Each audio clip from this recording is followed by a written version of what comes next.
இந்த பேரவையின் அமைப்பின் கீழ் விட்டு சென்ற பணிகளை புரட்சி தலைவர் மற்றும் புரட்சி தலைவி அம்மா அவர்களின் பாதையில் மக்களிடம் கொண்டு சேர்க்க வேண்டும்.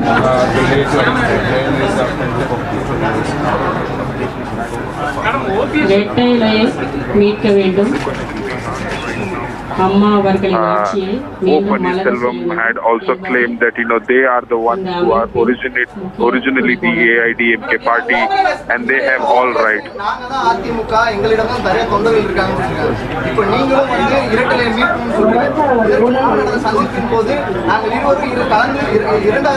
And Deepa, to which she is also replied saying that that is his view and he continues to say that, and they have also met in public forums and has also advised that she would be definitely meeting O Selvam in the near future.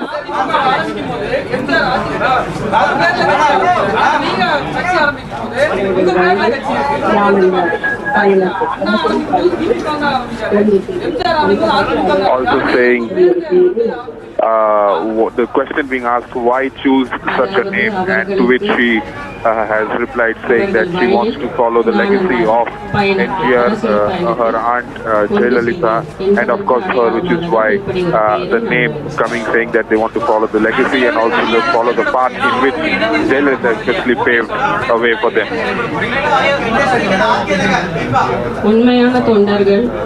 Also confirming that she will be contesting from the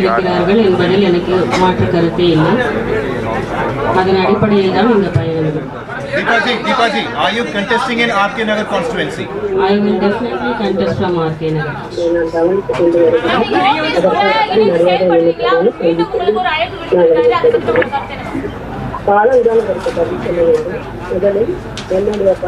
அவர் தொடர்ந்து என்னை பற்றி ஊடகங்களில் பேசிக் கொண்டு வருகிறார். அதை நான் கவனித்துக் கொண்டு வருகிறேன். அதற்காக தான் மரியாதை நிமித்தமான சந்திப்பையும் Deepak has said that you and Deepak are both the rightful heirs to the Vedanilayam house. What do you think? Have you managed to speak to him? Has he ever spoken to you about this whole thing? He has also said that he would pay back the 100 crore fine also if need be. Deepak has said that you and Deepak are both the rightful heirs to the Vedanilayam house. What do you think? Have you managed to speak to him? Has he ever spoken to you about this whole thing? He has also said that he would pay back the 100 crore fine also if need be.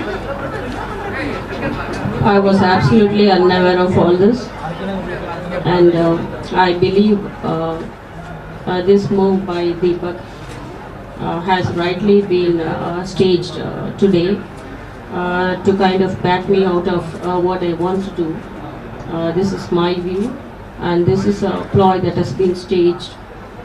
Why not all these days and all of a sudden yesterday makes it very unclear, and he's not even certain of and I firmly believe that Sashikala's family is behind this, and we have to just wait and see and get a clear picture of what is it that he actually wishes to say. But he is against TTV Dinakaran, that he said very clearly. If he's with Sashikala's family, why do you think he's talking against TTV Dinakaran? But I believe that he has been with them, riding with them all these days, and all of a sudden making a U-turn like this only makes us think there is something more to this than meets the eye.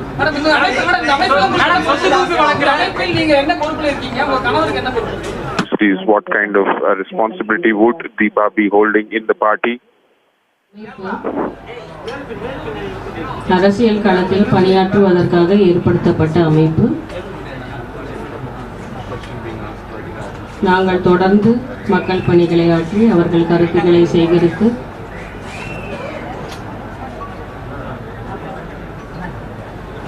முடிவுகளை மேற்கொள்வோம். இந்த அமைப்பில் நான் பொருளாளராக நியமிக்கப்பட்டேன்.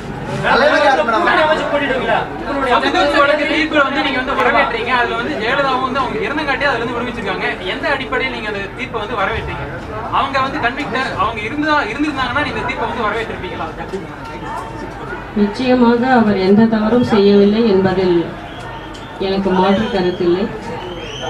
அவர் மீது இப்படி ஒரு அபாண்டமான பழி சுமத்தப்பட்டது. இதற்கு முழுக்க முழுக்க காரணம் அந்த குடும்பம் தான், வேறு யாருமே கிடையாது.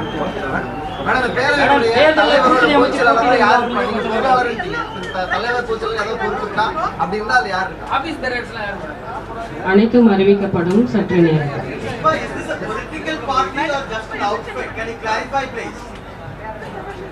This is a federation at this moment, and we expect to unite the supporters of Amma and the carer under one roof and work towards a good future. Thank you.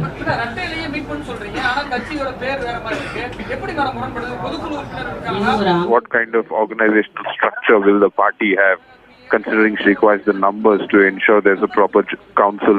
There's a general council also held, considering it. She is officially announcing a party, to which actually people are also saying that this is not a party, it's just an establishment, it's a organization.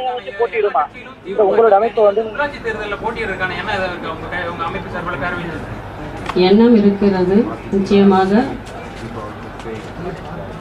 அதற்கான பணிகளை மேற்கொள்ளும். Madam, உங்களோட அமைப்பு கூட்டணி அமைச்சு போட்டியிடுமா? உங்களோட அமைப்பு வந்து நீங்க தனித்து போட்டியிட போறீங்களா இல்ல கூட்டணி அமைச்சு போட்டியிட போறீங்களா தேர்தலில்? இது போன்ற முக்கிய முடிவுகள் எடுத்த பின்னர் அறிவிக்கப்படும். இப்பொழுதுதான் இதை நாங்கள் துவங்கி இருக்கிறோம். இதற்கு சற்று அவகாசம். Become the chief minister of the state. என்னுடைய இலக்கு அம்மா அவர்களின் வழியில் தமிழக மக்களுக்காக நற்பணிகளை ஆற்றுவது. அதுதான் என் முதல் கோரிக்கை.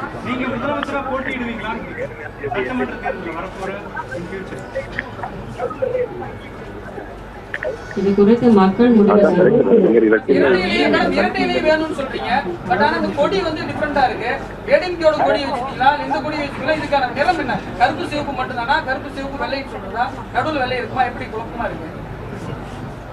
இது ஒரு அமைப்பு தான்.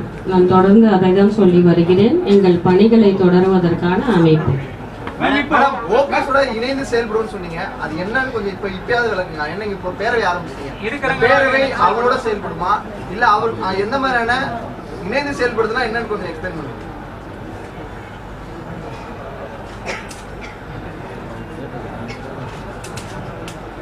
நான் அவரை சந்தித்தது ஒரு மரியாதை நிமித்தமான சந்திப்பு என்று ஏற்கனவே தெரிவித்திருந்தேன். அரசியல் களத்தில், தேர்தல் களத்தில் இணைந்து போட்டியிடப் போகிறோமா என்பதை குறித்தெல்லாம் இன்னும் பேச்சுவார்த்தை எதுவுமே நடக்கவில்லை. அவர் வழியில் அவர் தொடர்ந்து பணி செய்து வருகிறார், என் வழியில் நான் தொடர்ந்து பணி செய்து வருகிறேன், செய்வேன். He is not thinking of anything, joining hands with OPS or not.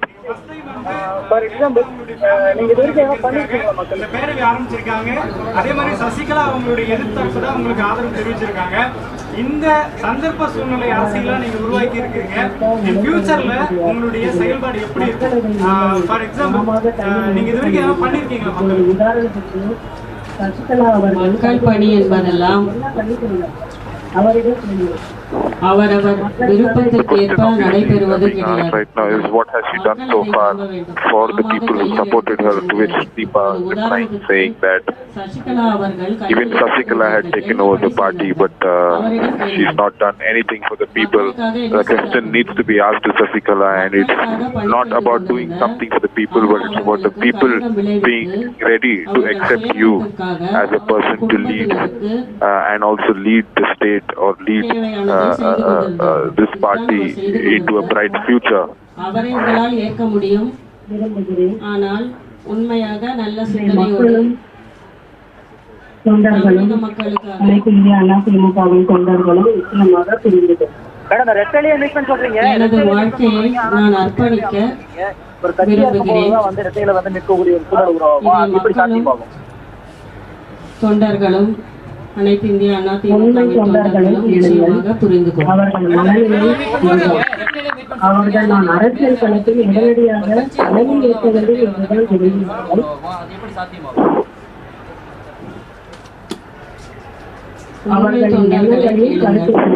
அவர்கள் மனநிலை இதுதான். அவர்கள் அரசியல் களத்தில் உடனடியாக தலைமை ஏற்க வேண்டும் என்றுதான் விரும்பினார்கள்.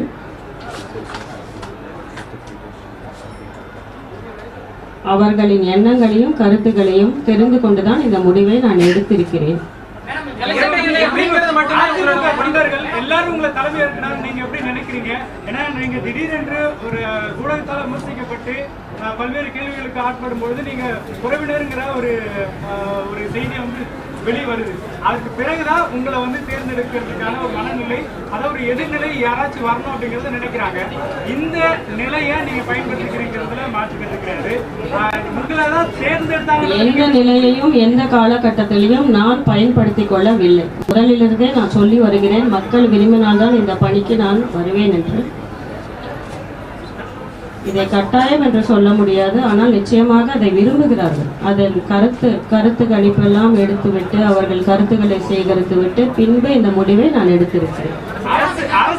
Deepa Jaikumar saying that she has never aligned with any political party so far, and she has made this move out, jumped into the political arena only because considering the sentiment of the people and considering the people asking her, urging her to do so. இல்ல ma'am, இப்போ நீங்க போட்டிட்டா கூட இது ஒரு குடும்ப அரசியல் மாதிரி தானே இருக்கும். குடும்ப அரசியல் என்று சொல்லிவிட முடியாது எளிதில். ஏனென்றால் நாங்களாக அதை கையில் எடுத்துக்கொள்ளவில்லை. முதலில் இந்த இடத்தில் நான் இன்று அமர்ந்திருப்பது மக்களின் விருப்பம், என்னுடைய தனிப்பட்ட விருப்பம் இல்லை. Questions on this emerging into a out and out family feud with Deepa, with Jay Jalalita's nephew also staking claim as the political heir, but Deepa Jaikumar saying that I'm focusing on the people and doing it for the people. As usual, I was there. I went to wish her because I never missed it on each and every opportunity that I could get. I was always there, especially every year on her birthday. I used to go there and wish her and get her blessings. So I definitely missed that today, and that is why I waited till this day to make this announcement for her. நீங்க மீடியால சொல்லிருக்கீங்க இந்த மாதிரி உங்களை allow பண்ணல, அங்க Poes garden குள்ளேயே allow பண்ண மாட்டாங்க, இந்த போன வருஷம் அலோவ் பண்ணாங்க அவங்க. Of course, I did not get to see her, but I was there. I conveyed my wishes. ஆனா சொத்து குவிப்பு வழக்குல 100 கோடி ரூபாய் ஃபைன் போட்டிருக்காங்க ஜெயலலிதாவுக்கு. அந்த கடனை வந்து தீபக் வந்து 2 பேரும் சேர்ந்து கட்டணும், இல்லைன்னா நானே கட்டணும்னு சொல்றாங்க. நீங்க எதுனா கடனை அந்த கட்டத்துக்கு அபராதத்தை கட்டத்துக்கு நீங்க எதுனா கொண்டு வருவீங்களா? இதற்கு தான் நான் ஏற்கனவே பதில் அளித்திருந்தேன். அதாவது I was totally unaware of this. இப்படியெல்லாம் ஒரு கருத்தை வெளியிடுவார் என்று எனக்கு அறவே தெரியாது. இதற்கு பின்னால் நிச்சயமாக அரசியல் சூழ்ச்சி இருக்கிறது என்று நான் நினைக்கிறேன். அபராதத்தை நீங்கள் வாரிசு என்ற அடிப்படையில் கட்டுவீங்களா அல்லது விட்டுருவீங்களா?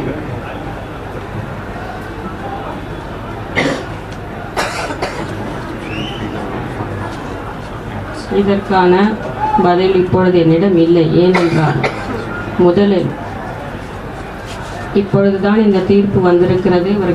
அவர்களை இந்த வழக்கில் உடன் இருந்தவர்களை சிறையில் அடைத்திருக்கிறார்கள்.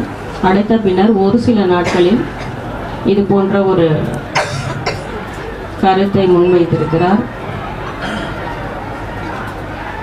ஆகையால்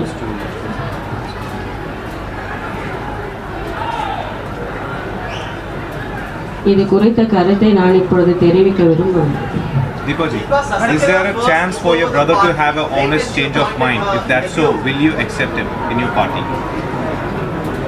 I think in the first place,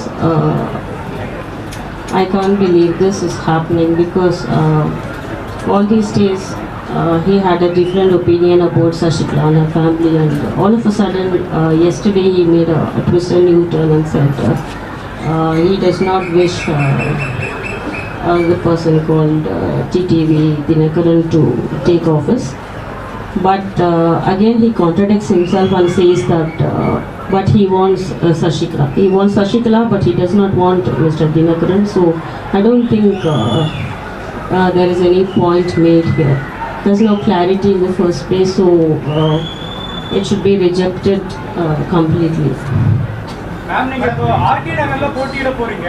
ஒருவேளை ஓபிஎஸ் அவர் தரப்புல இருந்து ஒரு எம்எல்ஏ நிறுத்தப்பட்டா நீங்க விலகிக் கொள்வீங்களா அல்லது அவரை எதிர்த்து போட்டியிடுவீங்களா? நான் விலகிக் கொள்ள வேண்டிய எந்த அவசியமுமே இல்லை. ஏனென்றால் என்னுடைய அரசியல் பயணத்தையும் தொடங்கிவிட்டேன். நான் ஆர்கே நகரில் போட்டியிட வேண்டும் என்பது அனைவருடைய விருப்பம். மேடம் அவரோட ஓபிஎஸ் உடைய ஆதரவு கேட்பீங்களா madam? Questions on whether O. Paneerselvam will now become a political adversary to Deepa Jaikumar. She says that it is for the people and those who are with me, I will never fight them. அறிவிப்பை நான் தெரிவிப்பேன். அவர் ஆதரவு கொடுத்தாங்க. அவர் ஆதரவு கொடுத்தால் accept பண்ணிக்கலாம். Who represents the real AIDMK? The cadre, the real cadre, they represent the AIADMK. And first Sasikala took over the party, later she brought in a new director as Deputy General Secretary. How do you see this development?